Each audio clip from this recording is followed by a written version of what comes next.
Challenges in card games. Card games should be challenging. You're not supposed to not have certain powerful effects or abilities that you would consider that breaks the game. It doesn't break the game. It breaks the players, obviously. Having an extra turn breaks the player, not the game. I agree that it should be harder to obtain the extra turn, the ability to take away the cards from your opponent's hand, milling your opponent, so forth. It should be harder to achieve these abilities, especially like FTKs. It should be harder. OTKs shouldn't be too hard because it's just a combination of cards. Basically, it's your whole deck that you need in order to pull off OTK on average. But yeah, FTKs tend to be a lot simpler in what they do, because that's what makes them FTKs, because they're a little bit more consistent, and that's when it becomes a problem, when FTKs are more consistent. When they're not that consistent, then they're okay, because nothing wrong with having the ability to win first turn. Nothing wrong with winning in a single turn, OTK. Auto win cons. None of these things are wrong. It's what you do to get to these points is what matters. So it's important to make sure you don't make FTKs super easy. Don't make auto win conditions super easy. Right? Don't make things easier. Like, we shouldn't completely try to prevent FTKs and OTKs. We should make them harder to do, but not take them out. Same thing with like hand destruction abilities. That's a strategy. That's a game. That's a style of playing that you can try to achieve. So make it harder to achieve it, but don't try to get rid of it. Don't be like, oh, this should never been created. No, it should have been created. What really got people to play Dragon Ball Super, for example, was Cell Chain. A lot of people love Cell Chain. A lot of people got into the mechanic of Union Absorb because of Cell Chain. And theme decks, and having 17 and 18 and Cell, and then when you combine them, you get Perfect Cell. Like, that's a theme, that reminds you of the anime. So that was nice and all. You had to play those cards. I'd rather just play Cell without 17 and 18. But in order to get the power, I had to play 17 and 18. I had to throw them in, even if I didn't want to. I had to, because that's how you get the Cell Chain to apply, right? Unless you want to wait until turn 7 and drop Cell by himself to try to get the effect, but by then you probably already lost the game anyway. The sooner you get him out, the better. That's nothing. Cheating things out, playing things sooner than later, is what makes those things, special. It's like, look, this card is very powerful, but it normally takes really long to get to that power. But if there's a way to get to that power sooner than later, that's appealing. That makes people want to play stuff. If nobody wants to play certain things, certain cards, certain effects, like Victory Strike, I don't care for Victory Strike. I'm okay with it existing because it makes people want to play the game. Make them want to build decks to play that one card. I like the effect, of course, but I don't like the cost of the card, like how much it costs to play it, in the game. Now, there's some ways to cheat it out, but I also don't want to go through that route, as well as the card itself is a little pricey. But to each their own. But the thing is like, ultimately, we all have our own styles of playing. We choose to play a certain way. We put limiters and restrictions on ourselves anyway. Most of us do, most of us don't. Some people net decks, some people actually build decks, and so forth and so forth. So we got to make sure that we have stuff for players that aren't that great, have something they can play that's great. Because there's different aspects of players. There's the bad players playing bad cards. Well, those are the unfortunate ones. They shouldn't even be wasting time if they're not going to get good, and then they play bad cards on purpose, right? Like, they're bad players, so they play bad cards. Then you got the bad players that play good cards. That balances things out a little bit. The yin and yang.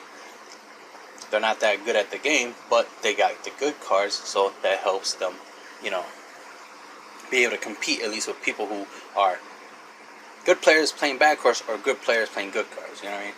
But good players playing good cards obviously will have more advantage against bad players with good cards.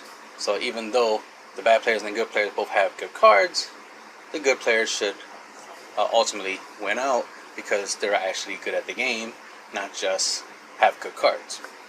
But that's going to be a thing that's going to happen anyway. That's inevitable. Just like these effects exist in the game, extra turns, OTKs, FTKs, hand destruction, energy destruction or land destruction, or battle card destruction, like Wrath of God types of, cards that board wipes, lockdown strategies, effect negation, cards that negate the effects of all other cards on the field at one time, floodgates and so forth and so forth. All these types of cards that, are needed in the competitive play. In casual play, yeah, it would be unfun to have somebody play King Vegeta on you, and then it's like, damn, none of my effects work, and I'm just here to have a little bit of fun. Yeah, that's unfun in casual play, but it's not unfun in competitive play, because the idea of competitive play is you're trying to win as soon as possible, before the next round, and you're on a clock. You don't have time to play games with your opponent. You have only enough time to battle your opponent.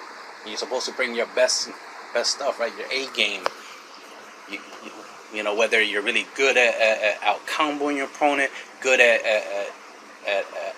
out counter playing your opponent, good at comboing where you don't make as many mistakes. You're good at lines of plays.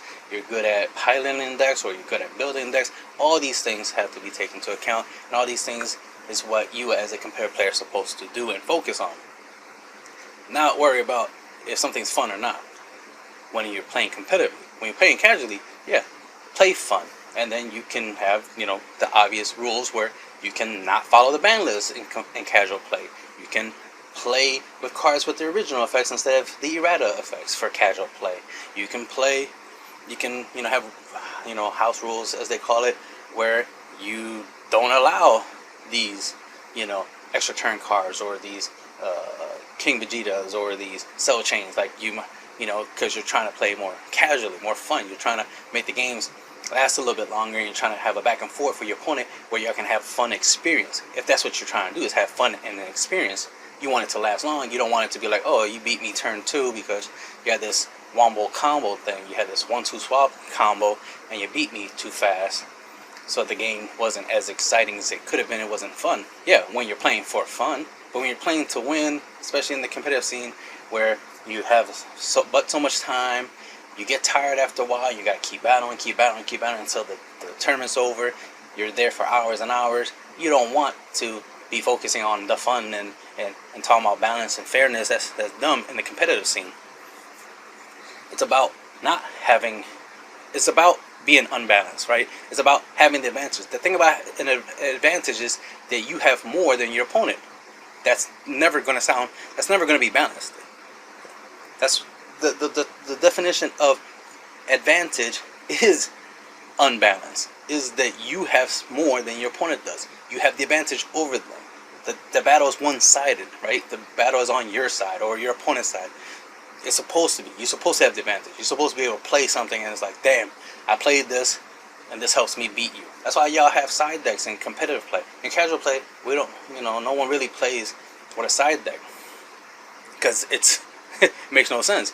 You build your deck and you play it as is with your skills and what you have in the deck and your experience. You do not rely on a side deck for specific matchups and plan how you're going to beat a specific deck at a specific moment in time, because you have all the time in the world to play, have fun in casual play. But in competitive play, that's why a lot of y'all like to use side decks. Y'all need these specific cards to help you with specific matchups. If not, you're going to keep losing. If you keep losing, you're not going to have fun. You're not going to enjoy the game. So you need these specific powerful strategies or cards to give you that advantage, the edge, the unbalancedness. Competitive play is supposed to be unbalanced. You're supposed to have strategies that are stronger than other ones. That way, when y'all battling, well, the one with the better strategies should be the one that wins. It shouldn't be the one with a structure that they just bought and just enter the event, tops the event. That shouldn't ever happen. That shouldn't be the case. Everybody who spent time and money and got good stuff good cards and got a good strategy and got the experience by play testing with the cards should have the advantage. They should win because they have the advantage, right? That should be the unbalanced part of it. It's supposed to be unbalanced in the competitive scene. In casual play, yeah, y'all want to make it fair and balanced, and y'all mirror matching, y'all play in the same deck, or both of y'all buy the same structure deck and play with what's in it and just play for fun and see who's better at playing that structure deck. Fine for competitive play, but when you're for casual play, but for competitive play, you should have a deck that's better than everybody else's deck. Your deck should beat everybody. That should be your goal, is to build a deck that beats everybody else. Plain and simple. I don't want to keep going on, but you get my point. It's like, we need challenges. I don't like to play a game where there is no challenge, where building a deck is not a challenge because there's very little innovativeness. Like in Yu-Gi-Oh, it got to the point where it's like there's no need for me to build decks anymore.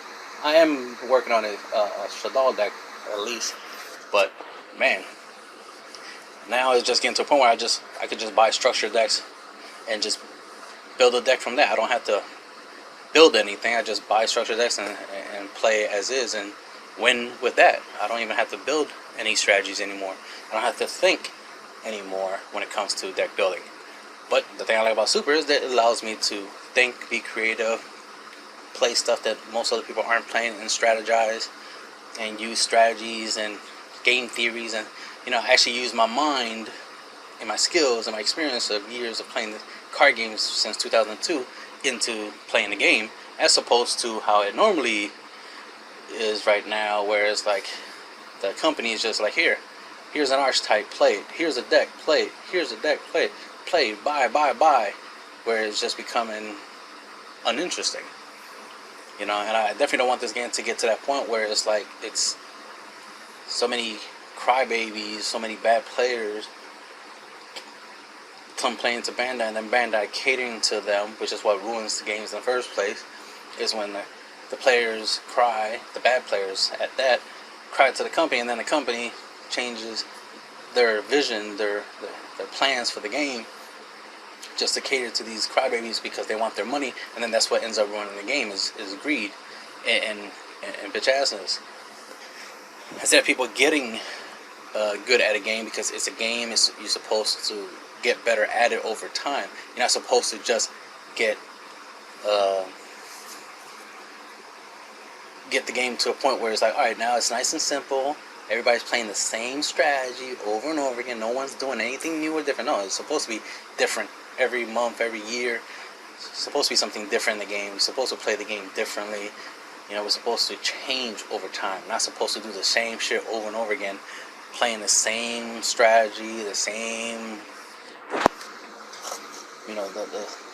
the same, effects that aren't that great. We want great effects. As a card player, we always expected that the new set will bring more powerful cards into the game, not less powerful cards in the game. Not take cards that were powerful and make them weaker. And it's like, why are we always going backwards? Why are we resetting? Oh yeah, because we got bad players that don't understand that card games are supposed to start off with weak cards and then over time add stronger, better cards, so that way it's a combination of bad players are able to compete with the good players who have years of experience because they have good cards. But if the good players actually play the good cards, then the good players will have that advantage of the years of experience plus the good cards. So there's that. But if the good player doesn't play the good cards, chooses to play a lot of the not so good cards that exist in the game, then they are lowering themselves to the point where they can be equal with somebody who's not that good but has good cards. It's more up to the players at that point. But the company's supposed to keep bringing out better stuff over time. Things should progress over time. And that'll be the end of the video for now.